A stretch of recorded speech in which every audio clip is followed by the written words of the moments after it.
दीदी माँ के चरणों में मेरा प्रणाम है, मेरा प्रणाम स्वीकार हो।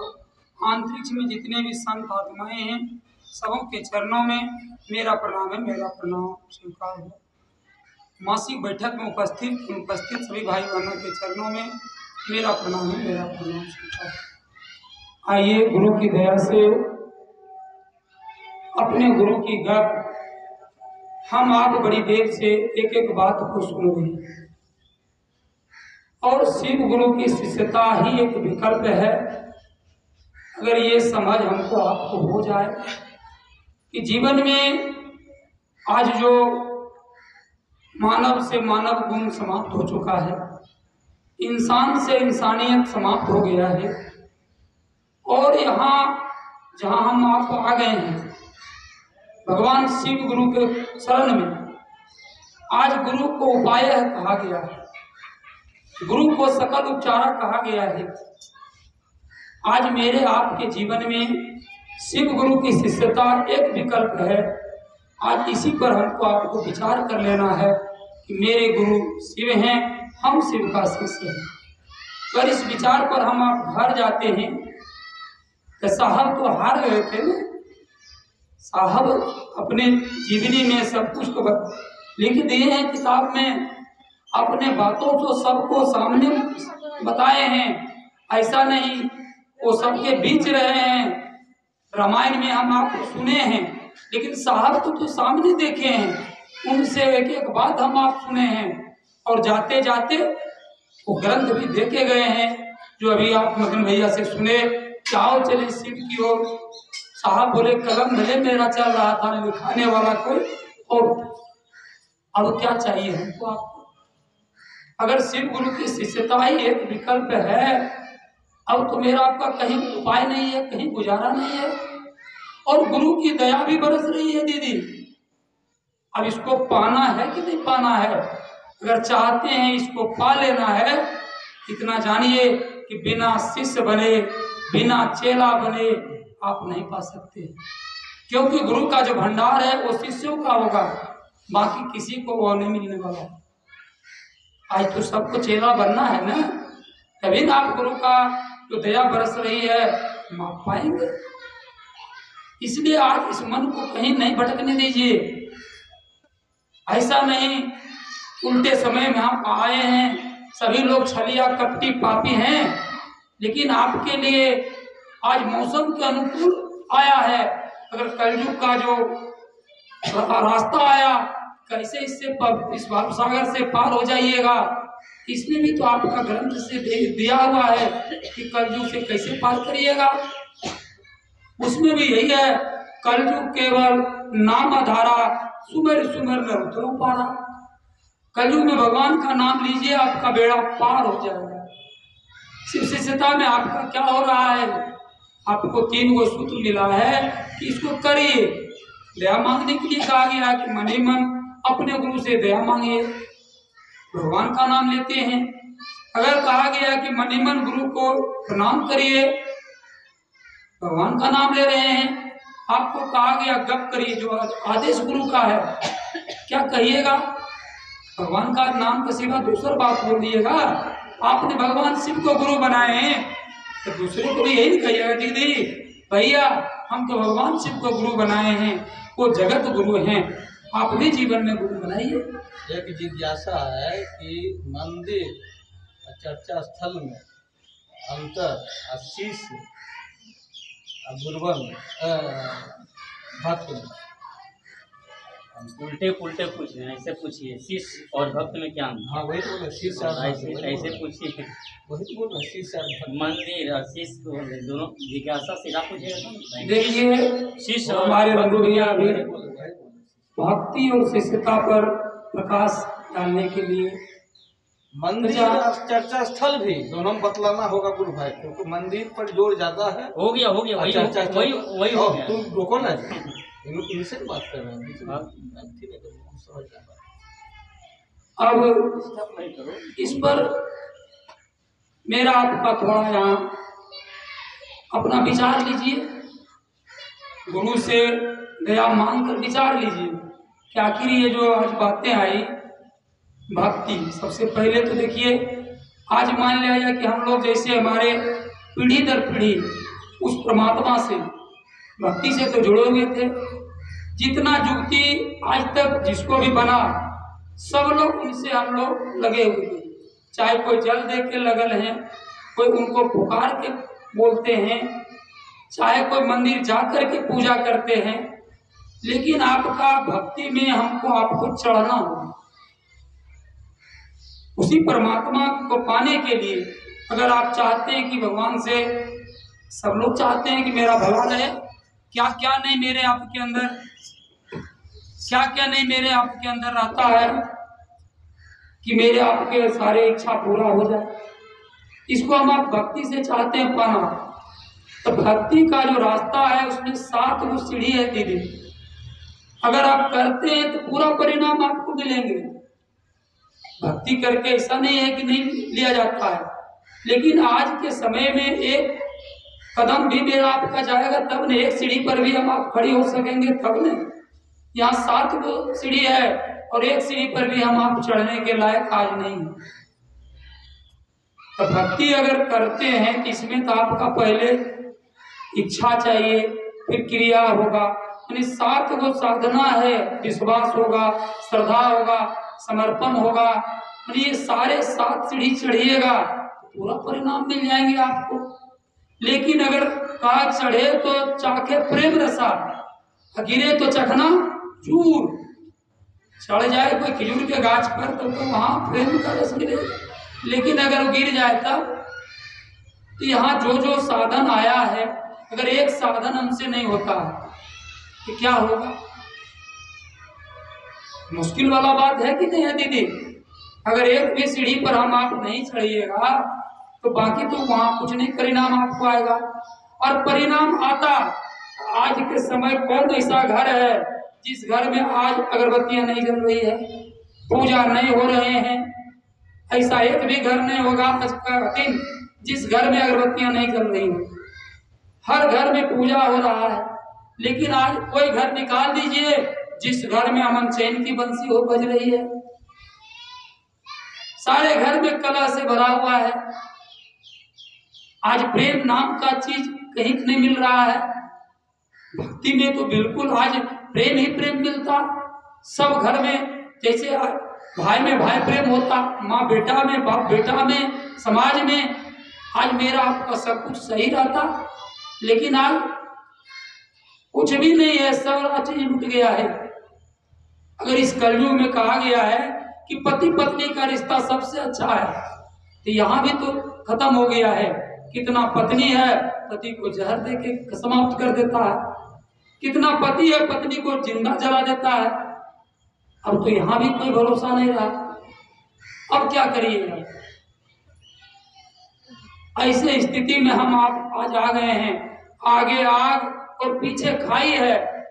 अब यहाँ आपको कौन मदद कर सकता है, इसको खोजिए।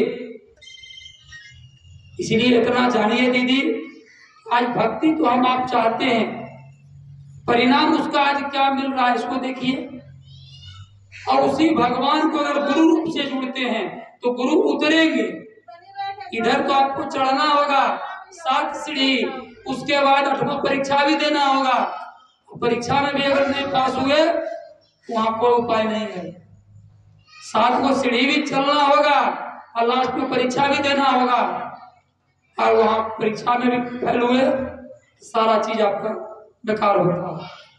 और गुरु शिष्य का अगर उसी भगवान को, जो कि आज ईश्वर के कुर्सी पर अगर वो शिव हैं, अगर बना रहे हैं, दुनिया को चला रहे हैं और दुनिया को मिटा रहे हैं, परमात्मा की कुर्सी पर वही इनका काम है।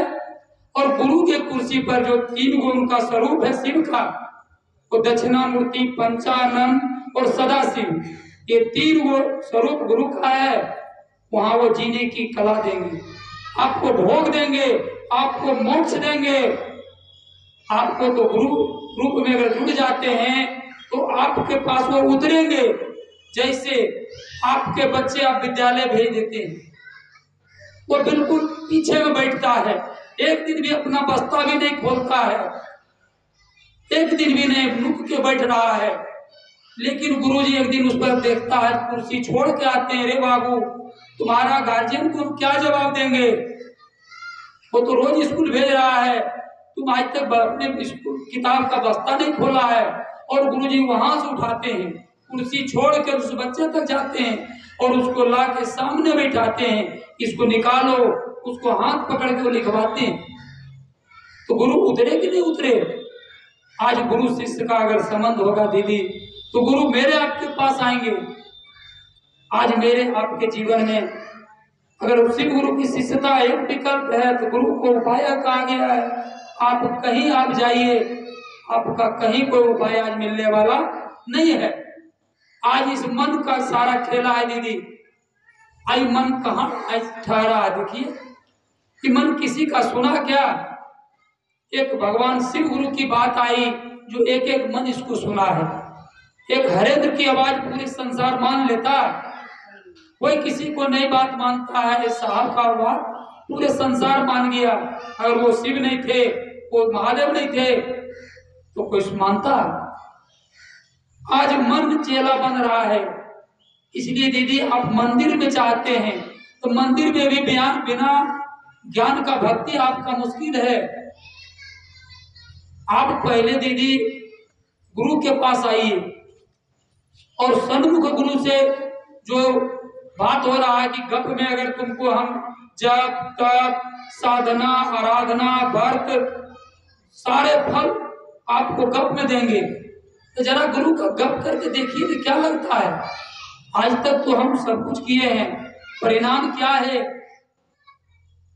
और आज शिष्यता का, आज साहब को भी मदन भैया बताए ना कि शिव गुरु की शिष्यता परिणाम परक है।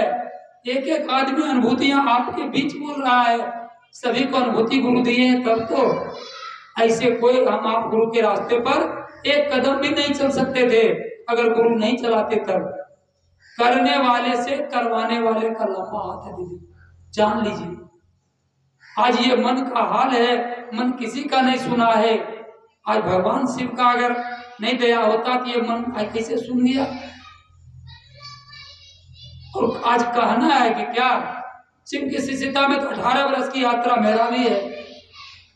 ये मन तो कहीं नहीं माना, लेकिन अपने भगवान शिव गुरु की बात आया, एक बार में माना। हम तो जाने बहुत सौभाग्यशाली हैं। और आज तक अगर लगे हैं तो गुरु के शरण में लगे हुए हैं, तो लगता है कि यहाँ से तो पहले भी तो उम्र था। आज 53 वर्ष में है, 18 वर्ष के पहले वाला भी तो बहुत कुछ है। ऐसा नहीं उधर का कुछ नहीं होश है, 10-15 वर्ष के बाद तो होश में हो जाता है ना। उधर का भी तो जिंदगी का सारा पता है और इस 18 वर्ष का भी पता हो गया। आज लगता है कि आज गुरु ही उपाय है, गुरु ही सकल उपचारा है। अगर जीवन में आज जरूरत है तो यहाँ शिष्य बनकर के ही हम आप इस दुनिया का में हम रहने का बुझिए कि सौभाग्य को प्राप्त कर सकते हैं, और नहीं तो मेरा आपका कहीं कोई हाल नहीं रहेगा दीदी। आज इंसान का स्तर इतना उतरा है कि आज इंसान को क्या कहता है? बैल है, कुत्ता है, गधा है। बढ़िया बढ़िया आदमी को ये सुनना पड़ता है। क्या है? व्यवहार में कमी है। पढ़े हुए बहुत हैं, लेकिन यहाँ व्यवहार में कुछ नहीं है। यहाँ माँ से उसका प्रेम बढ़िया से नहीं है, भाई से भाई का प्रेम नहीं मिल रहा है, समाज में कहीं उसका कुछ नहीं है। इसे क्या पता चल रहा है? इसलिए आज हमको आपको गुरु गोविंद दो ठड़े काको लागू पांव, अब बलहारी गुरु आपको जो गोविंद दियो लगा है, आपको तो गुरु के पास आना चाहिए। कितना समझाने से हम आप समझिएगा। कहते हैं हरि रूठे गुरु ठौरे। आपके भगवान रूठ भी जाएंगे न तो गुरु आपको युक्ति दे देंगे कि गुरु भगवान कैसे मानेंगे, आप उनको बना लीजिएगा। लेकिन गुरु रूठे भगवान ठौर नहीं बोलते हैं।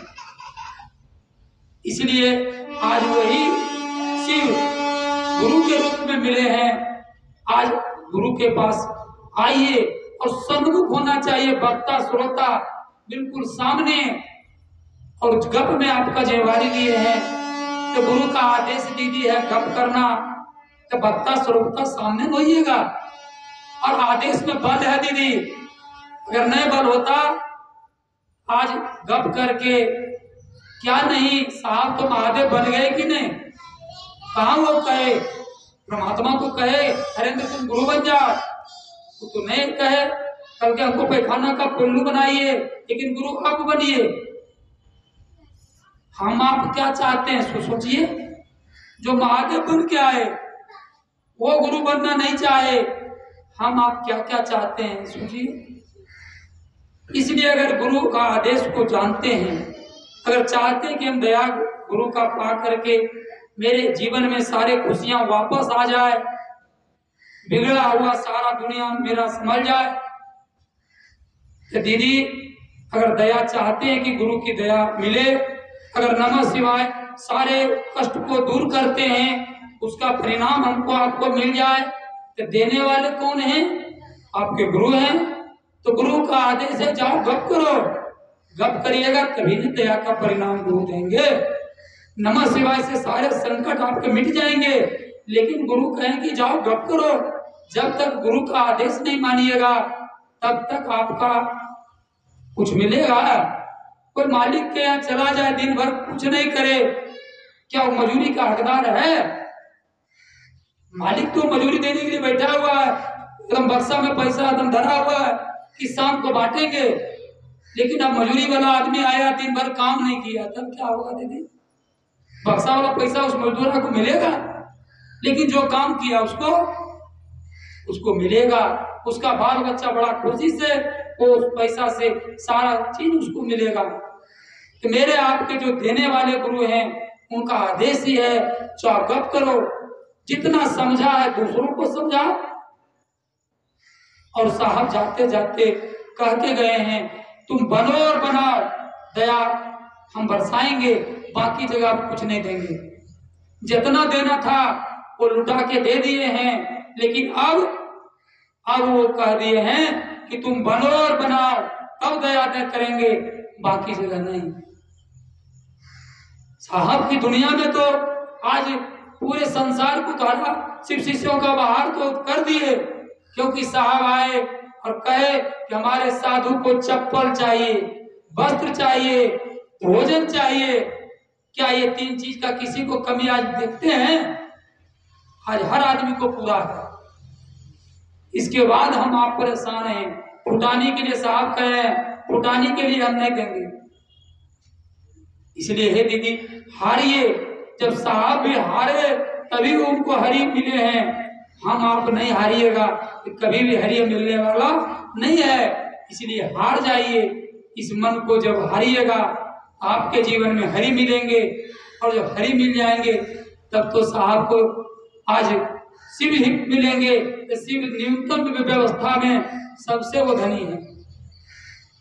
आज उनके सारे व्यवस्था को देखिए न, उनके पास कोई व्यवस्था नहीं है, फिर भी वो जनक है सब चीज का। वही चुटकी भर भस्म के बराबर कोई पूरा नहीं कर सकता है, जिसका साबित प्रमाण है ना कि भस्म को रख दिया गया, सारा संपदा एक तरफ दिया गया, फिर भी पलड़ा नहीं हिला। आज तो मन को ही गुरु मजबूत करेंगे, जितने में हैं आपको इस जीवन को खुशहाल कर देंगे। हंसते मुस्कुराते इस नैया को गुरु इस पार से उस पार कर देंगे, ये जीव को शिव तक पहुंचा देंगे, जिसका साहब साक्षी हैं, जो कि आपको हमको बोल के गए हैं, किताब में लिख के गए हैं, आओ चले शिव की ओर। और इतना ही नहीं, जब तक हम लेके नहीं वहां तक सबको चलेंगे तब तक छोड़ेंगे नहीं। यानी कलयुग से सतयुग तक की गारंटी वो साहब लेके रखे। आप हम कहीं भाग नहीं सकते हैं, इसलिए इधर उधर मन को नहीं भटकने दीजिए। अपने गुरु के पास आ जाइए, अपने गुरु से लग जाइए और अपने गुरु से लगे रहो रे भाई, बनत बनत बन जाई। आइए अपने वाणी में विराम देते हुए गुरु के चरणों में मेरा प्रणाम है, मेरा प्रणाम स्वीकार हो। साहब दीदी माँ के चरणों में मेरा प्रणाम है, मेरा प्रणाम स्वीकार हो।